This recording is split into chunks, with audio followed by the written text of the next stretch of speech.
Joining us from Washington, D.C. now is William Lawrence to discuss this. He's a professor of political science at the American University. William, welcome.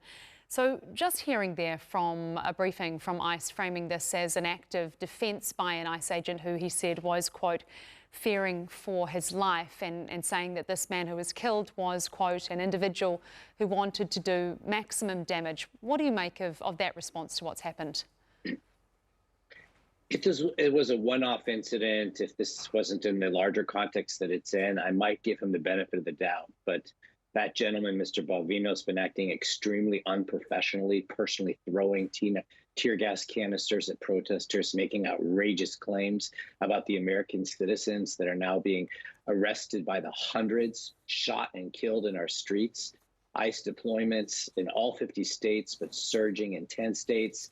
National federal troops have been deployed in 10 states with calls for deployment of the Insurrection Act, which basically means the federal government can take over the policing of the states, and all of that with an eye to the elections in the fall, which Trump has joked shouldn't happen, and that he could stop with federal troops in the streets. One of the ironies of what's happening right now is while the federal agents who are supposed to be cooperating with state and local authorities are claiming that that the local authorities and the state authorities are acting as domestic terrorists, are acting as obstructors in the federal operations. At this very instant right now, state troops and local troops are standing between the federal troops, which are misbehaving, and the protesters, and keeping the peace.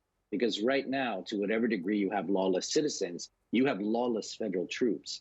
And now the state troops and the local police have to separate the two to calm things down. That's not the way it's supposed to be. It's supposed to be that states and localities cooperate with federal authorities to keep the peace. In this case, the peace is being obstructed by the federal authorities, and the state authorities are stepping in. And if I could add one more point, most of these deployments are happening in states that didn't vote for Trump. Trump is withholding all federal assistance to these states. We have snowstorm coming. He's already said they're not going to get snow assistance. So he's trying to punish states and punish citizens that didn't vote for him with the deployment of federal troops. William, I just want to read you, we're just getting through new lines, a statement from US President Donald Trump. He's written this on his social media saying, this is the gunman's gun. Presumably he has a photo there loaded and ready to go. What's all that about? Where are the local police? Why weren't they allowed to protect ICE officers? The mayor and the governor called them off. He goes on for some time. Is this a president that is getting increasingly frustrated that his immigration message is actually getting lost in the situation that is being created by ICE, the clashes that we're seeing intensifying in Minnesota? I mean, what do you make of the lines coming from the US president and where things are going, the direction that things are going with this ongoing ICE operation that he is allowing to continue? Most definitely, yes. There's been a lot of reporting this week, and some of it from insiders around Trump, that behind the scenes he's livid and casting aspersions and criticisms at his staff for losing the narrative on immigration. Trump was very proud of the fact that he had virtually closed down the southern border in a very inhumane way, but he'd done it and scored plaudits from the citizens for stopping the flow of illegal immigrants over the southern border. But then when he said he was going to go after criminals, and less than 5% of the 3,000 or 10,000 they were arrested in Minnesota, according to their own federal statistics, have criminal records, and 95% are children and grandmothers and people coming from work. We had that scene this week where the woman refused to open the door, and I said she abandoned her child. But what they were clearly trying to do, and had done in many other circumstances, was hold the child in sub-zero temperatures as bait for the mother to open the door so that they could arrest her as they were chasing the husband, and he was trying to protect the child inside the house and herself from being arrested and losing their parents. So these are dystopian images. There's lots of lying from the federal government. We had some more of it in that press conference right there. Clearly, they haven't even been able to say he brandished the weapon. It's highly likely that it was concealed and he had a permit to carry the weapon. And if he's being attacked by 5 officers, I can imagine a situation where he might pull the weapon out. But the federal agents there are there to provoke on purpose and to escalate on purpose, because that is the goal of President Trump. And citizens have figured that out, and that's why we're having so much protesting going on. I mean, William, the scenes that we've seen coming out of Minneapolis show a place of escalating tension and chaos. I mean, the city's director of emergency management earlier said in a media briefing that what she's seeing is the same as what she's witnessed in her previous work in war zones in the likes of places like Syria and Yemen. I mean, where do you think all of this leads? Well, if Trump gets his way, it leads to a permanent takeover of the U.S. government and a third term and a federalization of complete executive branch takeover of government with the Congress and Supreme Court at bay and federal troops controlling all the major cities. That's clearly what he's going for here, and some of the worst of the advisors around him. I don't think that's what's going to happen. The public is getting wise to it. He's 19% underwater on polling on the immigration issue. Only the most MAGA faithful are with him now. The Congress is starting to move against him in a number of areas, including hearings regarding these issues and disputes over the DHS funding budget. All the federal courts are blocking him. We've had the U.S. military withdraw from 3 states now because the federal government's told them to get out.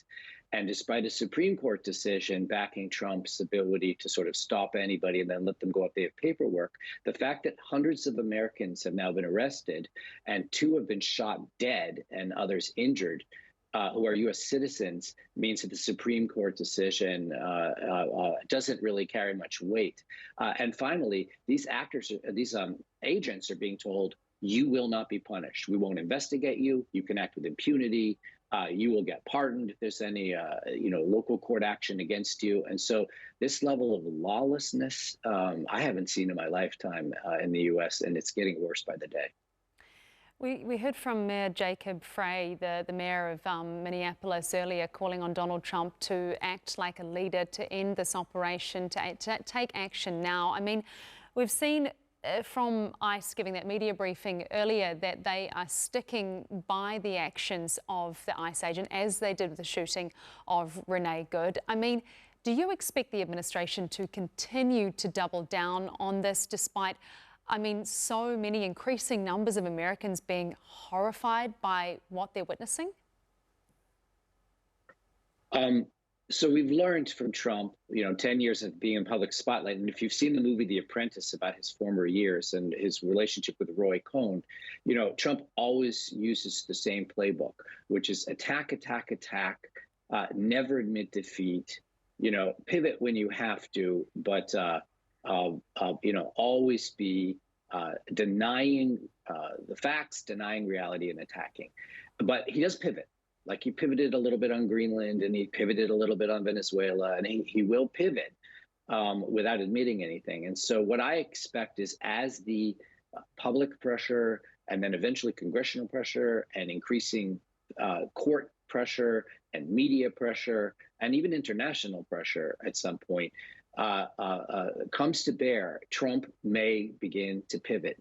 But that's the big question right now, because since he's seeking conflict, he himself, Trump, is conflicted because he wants the conflict to be able to use the Insurrection Act to deploy more federal troops and get the population used to having guns pointed at them and being told what to do by federal troops, not supported by the local states or local police. On the other hand, Trump hates bad press. And so the narrative's getting worse and worse about this, will force Trump to reconsider. I would expect it's a statewide operation in Minnesota. I would expect them to step back from statewide and probably step back from Minneapolis at some point. They pulled out of Los Angeles and Chicago. They've been forced out.